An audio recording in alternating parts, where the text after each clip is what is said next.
Amazing. Hello, everybody. This is Erin. I'm from the Mastectomy Guide, and I'm here with Jen Gordon, the Blissipin bitch, which is so funny. And we're having a conversation today around healing of breast cancer, different things that you can do to help heal yourself. And my whole mission at the Mastectomy Guide is to fill in this massive gap that society has at the moment in what do you do to heal after these incredibly intensive surgeries related to breast cancer or other reasons people might get breast or chest surgery, and to try and bring awareness and bring conversation to it. And Jen reached out and told me a little bit about her story, and I thought it would be so amazing for other people to hear about ways that people can navigate to make friends with their body, to encounter challenging things and be able to work their way through in a step-by-step fashion in whatever way, suits them best. So Jen's got a very interesting story, and I want her to be able to tell it in her own words. So Jen, why don't you let us know a little bit about where you started and how you found this type of self-healing? Thanks, Erin. So hello, everyone. My name is Jennifer Gordon, and I'm coming from Calgary, Alberta, and I am celebrating my 4th year of being a breast cancer survivor. Yay! So I had a special discomfort of being diagnosed with breast cancer right during the pandemic, pretty much exactly when when the first lockdown was coming through. And so I had to learn in the most deepest way. Everybody went through this through the pandemic of having to deal with isolation and different things, but I had to go through the fear of cancer and being alone in isolation. So I sort of had to partner myself, and I had to parent myself, and I had to do all those things. And so it was a tremendous amount of work. However, now on year 4, on the other side, I can see the value and the depth of that incredible work that I did for myself. And I can see the healing benefits just continue to grow and grow and grow. So, um, one of the biggest things about my story that I want to share with people is um, is the ability to regain pleasure possibility after surgery, because I'm training to become a sex, love, and relationship coach, and I started studying tantra in about 2018, partly to save my marriage and partly to find other ways of self-soothing aside from food, because I was somebody who would soothe myself with food, and I was I was having health problems related to my weight, and I was going through a bariatric surgery program. So Tantra is a place where you can learn about cultivating pleasure in your life in different ways. And so in that search of looking for other ways to find and give my body pleasure other than just food for self-nurturing and self-soothing, I discovered that I could orgasm with my nipples. And so that was 6 months before I got my breast cancer diagnosis, and then was making the surgical plan eventually that I would have a double mastectomy. So the depth of sadness that I felt was intense. And there's a part of me that is 100% a female rebel. And I was determined to not make that 100%, like to not believe that I wouldn't have pleasure again or sensation after. And that married with having to self-soothe and do all my self-care alone during the pandemic. So I not only had to be my own partner, but I had to be my own lover. There was a part of me that was so sad and mad because I actually had a divorce at that exact same moment. So I was unpartnered for the first time in a very long time. And it made me so sad that I was going to be losing my breasts and that there was nobody there to enjoy pleasure with. And so I mixed meditation and tantric self breast massages as a part of sort of my going away bash for my breasts. What else did we have to do during the pandemic, right?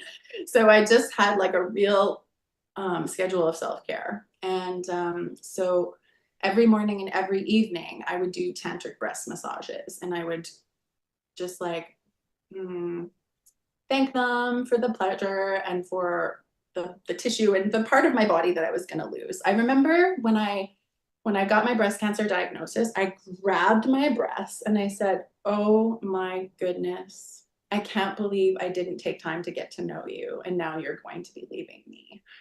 Um, because I think in general, we can look at our bodies as something that we want to correct or something that is challenging or something that we don't like. Unfortunately, that's sort of where our society tends to make us look at our bodies in that way. And I never just looked at my breasts as this joyous expression of my body.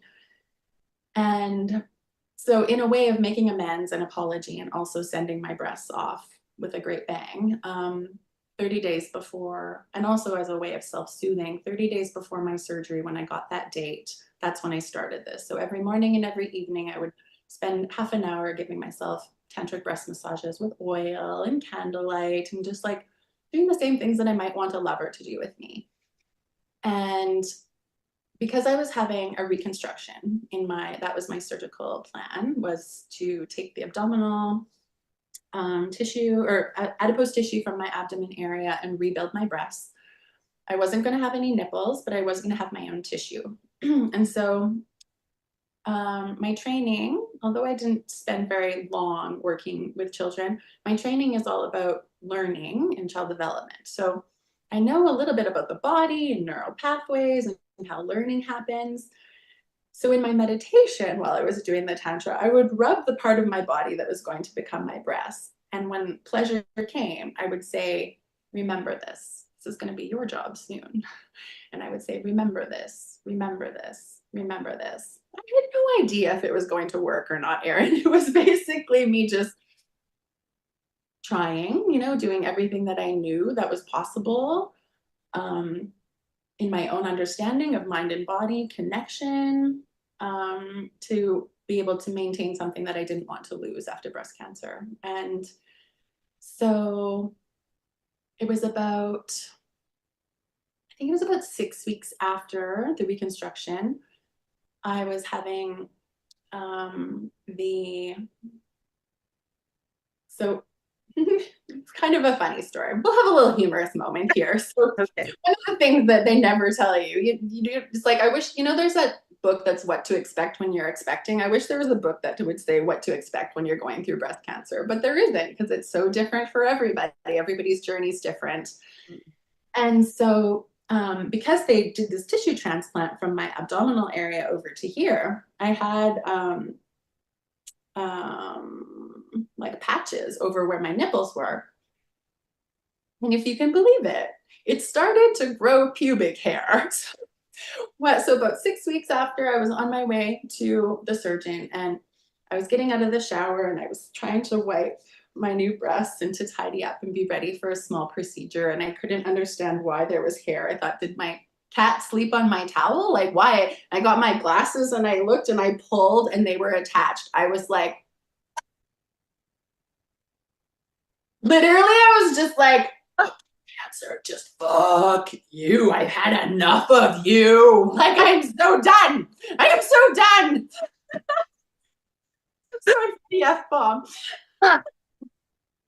I can totally picture that. Oh my gosh.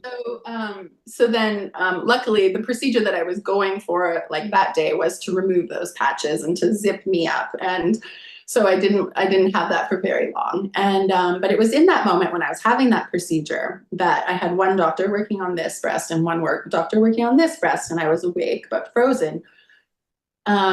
This was the first time where I had the experience of having sensation and knowing that it was more than what was to be expected, because we're told not to expect very much sensation, if at all, for at least a year, and maybe not ever.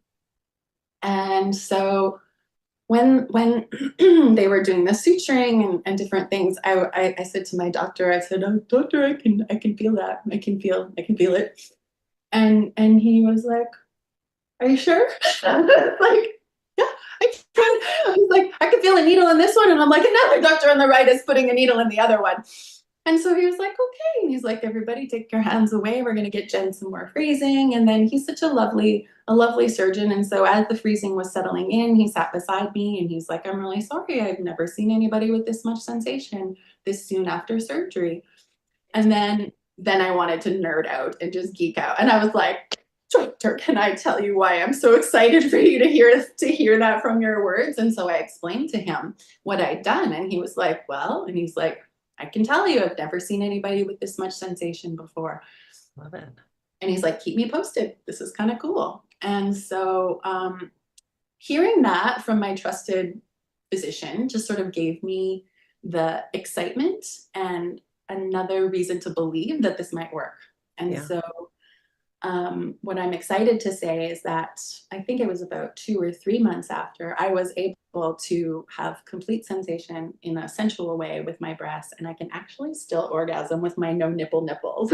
Wow, that is so cool. I'm Yeah. excited for you. That's wonderful. That's like retraining your body and your brain to um like have a different relationship with your body than so many people have, but you really deliberately cultivated it. You were like, this is my intention and I'm going to put time towards it, Yeah. on a regular basis. It sounds like it was every day that you were, Yeah. yeah, Yeah. that you're doing it. And you can really tell that you can tell the results. Like you can tell your body's like, hello, I'm awake, Yeah. meeting with Totally. you. Yeah. Yeah, that's exciting. I love it. Mhm. And so, after when you go through breast cancer, losing your breast is so emotional, right? As a for me as a female presenting person, and then losing the pleasure was like an extra thing. And so it just brings me such joy that I was able to recapture it and to that I still have access to it. And so I really want to share my story with other people because I think even if I didn't regain the pleasure, the connection that I created with myself as being a loving, nurturing adult for myself during a very scary time has done just amazing things to me to be able to handle the trauma and all the things that also accompany a cancer journey. Thing. Absolutely. And I think that's one of the things that can be so helpful for people is to see that there are ways to navigate through very tough circumstances. And it's not like you don't feel the difficulty of it. It's not like you are unaware that things are challenging, but you are giving to yourself in a way which is very replenishing and very strengthening so that you are able to move through and you are able to build a new relationship with your body because your body's not the same afterwards. It's different. And so you have to form a new relationship with it. And the way that you've done it has been so full of care and intention and like a deliberate action to create new neural networks, to create new pathways. And, you started that right from the beginning. And now here you are in a state which is very empowered by the sounds of it, which is amazing because I've had people and they talk and they're like, I really miss my nipples. I miss my breasts. I miss, because like adaptive sexuality is a real thing that's not really talked about afterwards, but it's something that can really affect people's relationships, people's relationship with themselves, with others, their self-esteem, their quality of life, their ability to feel like they can partake of life so much. And to know that there are ways through is very hopeful, I think. It's true. And one other thing that I want to share is that creating that bond with my new breast tissue and my breast throughout the whole journey has helped me. Another thing that's very challenging, I think, after breast cancer, whether you're single or partnered, is to navigate your new sexual boundaries with your scars and with how you want to be touched, because sometimes it's different, right? So maybe before you might have liked rough touch, and now you're like, no, I don't like rough touch. It has to be gentle. And um, some people aren't really wonderful at sexual boundaries to begin with, never mind the added, aspect of having scars or having trauma or having a history of cancer. And so Um, I think because I bonded so much with myself and with my breasts, I'm such a huge advocate for myself in dating. And I don't leave anything to wordless exchanges. I make sure that I can say exactly what I need when it comes to the care that I need for my breasts. And Oh, that makes that's me feel safe when I'm moving into new relationships. right. So, can you give an example of like what you would say or how you would say it? Because I imagine there's quite a few people that would feel uncertain about how to express themselves and what words to use and what timing is good and, how to kind of approach it. So it seems like this is just a normal part of my life. We just got to talk about it. Like how would you guide people on approaching that? I think the number one thing is, at least for myself, from my experience, being honest from the get go is empowering because it's going to weed out the people who don't have the sensitivity that you're going to need to be able to navigate this in the future. Right. And it can be very upsetting, to be honest. Like, I remember there are moments, in online dating. I don't know what your relationship status is, but I'm sure you've known, somebody who does online dating. When I disclosed to somebody that I had breast cancer and that I had no nipples, they just disappeared immediately. And so the number one thing is, I think, when you're going into dating, is to have um, a grounded sense of love for yourself and where you're at so that you won't let somebody into your life that's not going to hold you with the same level of care and compassion and concern. And so that's why I advocate for being honest from the beginning, to weed out people who don't have that level of care and compassion. And then when it comes to the point where you're going to be sexual, I think it's good to have conversations like maybe before you're actually going to get there to sort of say to describe what your comfort level is with nudity and touch. And then in the moment, just before, to just follow up on those boundaries again. And then when you're done, to follow up with your partner and say, I like this, I like this, I didn't like this, maybe this a little bit different, or more of that, please, or less of that, please.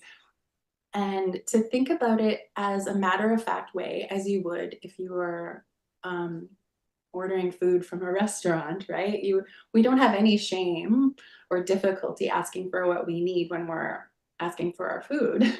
So we say more, please, or I don't like that, no, thank you, or um, these are my preferences, these are my allergies, for example. So um, when I'm talking to other survivors, I just sort of try to show them where we have these skills for negotiation in other areas of life and just transfer that recipe and that way of communicating over to this area. Love it. That's a great way to simplify it and to kind of demystify it and take the anxiety out of it, where it's like you already have these skill sets, you're just applying them in a different area. Yeah, Absolutely. Yeah. amazing. I love it. And what would you say to people who might be disconcerted with finding their scars become an erogenous zone? Because I know there's some people who are like, I'm kind of weirded out by the fact that it feels really good when someone rubs my scars, like, because I have, mixed associations with them and I don't really know how to handle this. What would you say to that? I would say that it is okay for there to be a wide scope of emotions that can be associated with pleasure. Um, so that discomfort is okay, and that it's okay to have discomfort, and it's okay to have pleasure and tears in the same place. It's okay to have pleasure and trauma in the same place. And so um, if that was something that was happening, then that would also be something that I would negotiate with my partner as well, to say, I might be able to access pleasure in this area, but sometimes it releases grief or sadness or trauma because those scars are attached to a journey. And so I would make space for tears in the intimate area of my life. I love it. That's so beautiful. And it really speaks to having a conscious partner, someone who can meet you in the place that you're at and who can have conscious conversation around it. And if you do meet someone like that, then you can have this beautiful, witnessing and celebration of your journey and where you've come from, where you're at now, and the possibilities that are there for the two of you. Yeah. Yeah, Yeah. that's beautiful. But it sounds like it all starts with yourself. It does, because you sort of like, what I find is that you can't, it's challenging to negotiate and to understand what first aid is for yourself if you haven't uncovered and unlocked what the problems are and what might be coming up. Yeah. Or if um, we're dealing with the discomfort and everything for the first time in that moment with somebody else. It's harder to know how to navigate and negotiate and ask for what you need in those moments. So it takes some self-exploration in advance. It takes some sort of detective work behind the scenes, but Yeah. it's worth it. It's 100% worth it. Yeah. It sounds like it. Mhm. So, what advice would you give to someone who's never been down this road? It's a very new, anything to do with Tantra, self pleasuring, conscious relationship with yourself. What would you say to get started? What are good routes for someone? So I found all of this information during the pandemic online. So I would be welcome to send you sort of all the resources of the people that of the people like yourself who are creating content on the internet for people to learn from. So I could send the places where I started and sort of like the little breadcrumbs I followed and to get to where I am today. Uh, Yeah. yeah, that'd be And great. also That would be I just helpful. want to like say how grateful I am to you, because it is people like you who created content out there for people like me to consume during the pandemic and to get care and help in need, even though I was isolated at home. So brava. Thank you. I appreciate that. Yeah, my whole thing is bringing awareness because so many people, unless they're going through it themselves, they don't even know this is a thing. And when they're going through it themselves, they don't know there's other people who might be going through something similar. And there's just so much more education that needs to be out there. And, you know, leaving people on their own after such a massive experience is a big ask. And I think as a collective society, we can improve that situation for so many people, and that's what I'm really committed to doing, is filling in that gap and bringing awareness and shining the torch and being like, hey, this is really a thing. And it also allows me to meet and connect with amazing people like yourself, so I find it so fun and so interesting and so illuminating. So you've brought some wonderful gems to the table today. Now, I know you are bringing your story to the world. Do you want to tell people about that? Yes, thank you. So I am I'm somebody who like is very literal, like very, very literal. And so my doctor, through my cancer journey, when I was telling her these things, she said, Jen, you need to write a book. And so I was like, okay. Yeah, like add it to my list of things to do, like take this medicine, and write a book. Okay. So, and if I'm honest, anybody who's met me, pretty much every single person that I meet after a certain time are just like, and so as I'm still like finishing off my healing journey, I decided that this time is the best time perhaps ever. And so I didn't write a whole book. I wrote a chapter in a book. I like to take things at bite-sized pieces. And so I wanted to see if I liked it first. And so I've collaborated with another group of women, and the book is called Echoes of Wisdom. And so the essay topic for all of us was to think about if we could go back to a younger version of ourselves and give some advice, what would it be? And so that launch is happening October 22nd. And it's also during Breast Cancer Awareness Month. So, like, it's so special to me that it's happening at the same time. And So can you something, share a little bit about some of what's in that chapter? sure. So, I talk a lot about loving your body, because I have a history of not loving my body. This what you're seeing now is a transformation of a lot of really hard work, and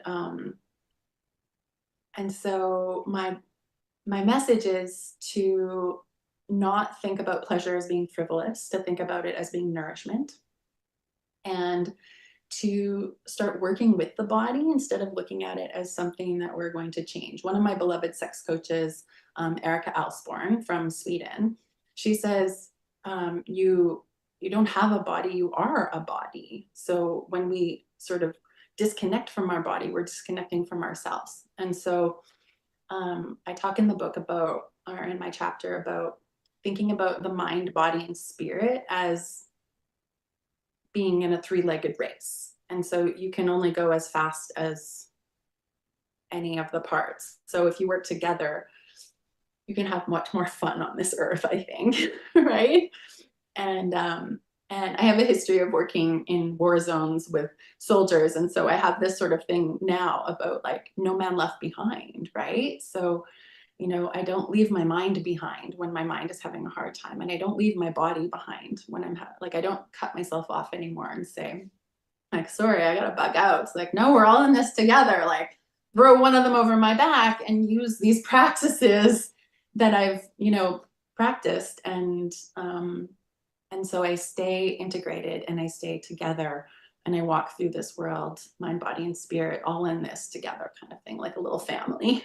I love it. That's so great. And it's such a conscious connection with yourself and a choice Yeah. to not leave any part of yourself behind and not abandon yourself in any way, not cut off parts because it's inconvenient. Like, metaphorically speaking, like I'm not into my spirit today. I'm just gonna leave those practices behind, or I'm gonna ignore my body right now because it's just not, I have other things that I'd rather focus on. But you're like, no, all of these parts of me are important, and I'm bringing all of them with me today on my experience, whatever your experience is that you're having. Yeah, I love And it. then one other little thing I'd love to end on is Mm. I encourage people to look at their bodies as their pets, because we know anybody who has a dog or a cat, they're so lovingly toward their pets, right? They pet them, they do all these things to give them pleasure, they get them all the right foods when they have their allergies, and without question, we create safe places for them and fences and boundaries and different things, but we often leave ourselves a little bit like we ignore ourselves and our own needs. And so I invite people to think about in meditation, what would I do for my body if my body was my beloved pet? Oh, so beautiful and such a Mhm. accessible question and, potential answer for yourself. I really love it. And one thing that I want to highlight was something you said just a moment ago about pleasure not being a luxury. It's a form of nourishment. I think that's really beautiful. And it's the same with massage Yeah. because, for us as massage therapists, we're often saying like this is necessary. It's not just luxury. It's not just, you're going to, give yourself a little treat now and again. It's like this actually helps you live life more effectively. It live life, on a higher level, better quality of life. And especially after you've been through something of significance, it can really help you find your body again, ground, be able to find the resilience within what you're doing. So it all just speaks to that same concept, which I think is really wonderful, but in a slightly different way because you're thinking about actually consciously cultivating pleasure in your body and finding that as a way of, reinvigorating yourself and, reevaluating how you show up for yourself in life, how you show up with others. And I think it would change your lens and your perspective quite a lot. Yeah. Amazing. Well, thank you so much. It's been so wonderful talking to you. If people want to find your book, how would they go about doing that? Oh, good question. It's so new, I don't even quite know the answer. But I will send you the link so that you can attach this when you post this, and then Okay. I'll get that to you at the Um, end of the day. It's going to be that's on Amazon, I think maybe October 14th, but I don't know the link just yet. okay. Still Mhm. more goodies to come. Yes. All right. Well, thank you so much for your time today. It's been so interesting, and I'm sure there's going to be so many people who will benefit from hearing your story. So, thank you for being vulnerable to show up and share it with others and to provide some wisdom and guidance on new ways that people can relate to themselves to help them through some pretty significant life experiences. Yeah. And thank you for what you're doing. Like, I know I've told you this in an email, but when I took your course, because now I'm changing careers to go into massage therapy, and somebody forwarded me a little workshop that you were holding, and I watched it as a massage student, second year student, and as a breast cancer survivor. And I had to take the camera off a few times because I was so deeply touched by the way that you're holding this situation with such care and tenderness for people, and how you're filling truly a very big gap in care for people like myself. And so thank you so much. Thank you. I really appreciate that. And it makes me feel like I'm on the right track when there's someone who's been through it themselves and they're like, this is good. I feel resonant with this. That makes me feel really positive about what I'm putting out there. So thank you for that validation. I appreciate that very much. Okay. All right. Everybody, sayonara. We will see you on the next podcast. Thank you so much for your time. Ciao for now. Okay.